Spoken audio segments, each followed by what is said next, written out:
दोस्तों, हमें लगता है कि हम धरती की आवाज़ों से रूबरू हैं, क्योंकि हम इस धरती पे खुद रहते हैं। पर अगर आप उसी धरती की आवाज़ अंतरिक्ष से जानेंगे तो आप ये सुनकर हैरान रह जाएंगे।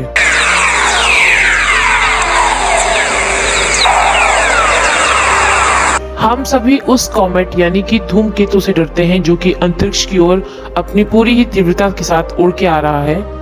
पर क्या आप सुनना चाहेंगे कि वो असलियत में कैसी आवाज़ करता है?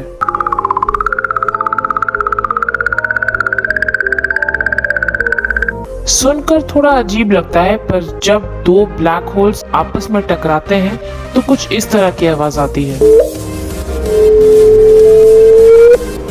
जी हाँ, ये काफी नॉर्मल सा महसूस होता है। पर चलिए अब हम वो आवाज सुनते हैं जो कि एक लाइटनिंग स्टॉर्म से आती है, यानी कि बिजली के तूफान पे, जो कि जुपिटर में होता है।